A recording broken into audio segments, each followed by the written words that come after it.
আসামে আসাম পুলিশ, এখানে আমাদের অর্থাৎ মমতা বন্দ্যোপাধ্যায়ের নেতৃত্বে যে প্রশাসন তার পুলিশ, তারা টেররিস্টকে ধরেছে এবং আমাদের zero tolerance.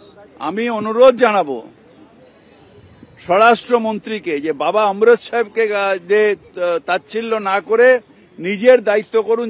National protection central গভর্নমেন্টের দায়িত্ব আর আমাদের স্বরাষ্ট্র মন্ত্রকের দায়িত্ব, সেই দায়িত্বটা পালন করুন যাতে কেউ পাস ওভার না করে যায়, সেটা দেখার দায়িত্ব ওকে এবং বিএসএফ কে আরো বেশি জোরদার করুন।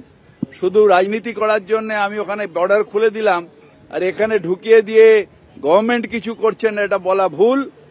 নিজে আপনি আচারি ধর্ম পরের শিখাও, আগে নিজের বিএসএফ কে ঠিক করে যাতে বর্ডার ক্রস করে শুধু টেররিস্ট কেন কেউ যেন ইলিগাল মাইগ্রেশন আমার বাংলায় না। ওরা আগে জমি দিক, তারপরে বিএসএফ এর উপরে আঙ্গুল তুলবে। 72টা জায়গায় বিএসএফ কে জমি দিচ্ছে না। মোট বাংলাদেশ ভারতের বর্ডার হচ্ছে 4000 কিলোমিটার, তার মধ্যে মেঘালয়, ত্রিপুরা, আসাম বাদ দিলে পশ্চিমবঙ্গে হচ্ছে 2200 কিলোমিটার। 2200 কিলোমিটারের মধ্যে মমতা ব্যানার্জি এবং এর আগে সিপিএম জমি দিয়েছে, মোট যা জমি দিয়েছে 931 কিলোমিটারে, স্থল এবং জল মিলে সেখানে জমি দেওয়া হয়নি। ফিরহাদ হাকিম একটা অশিক্ষিত।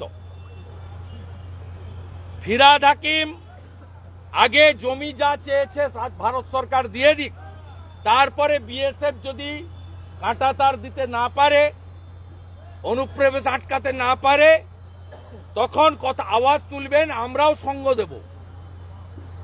আমরা কেউ ভুল করলে তাকে গার্ড করি না। আমি নিজেই বলেছি যে আরজি করের কেসে বেলেবল সেকশনে চার্জশিট হতো, সিবিআই চাইলে দিতে পারত। তা সিবিআই মানেই তার সব কাজকে সমর্থন করতে হবে, বিএসএফ মানেই তার সব কাজকে সমর্থন করতে হবে, এটা আমরা ভারতীয় জনতা পার্টি বলে না, আমরা পশ্চিমবাংলার জনপ্রতিনিধিরা বলি না। আমরা কালোটা কালো বলি, সাদাটা সাদা বলি। আগে জমি দিন বিএসএফ কে, তারপরে লেকচার মারবে।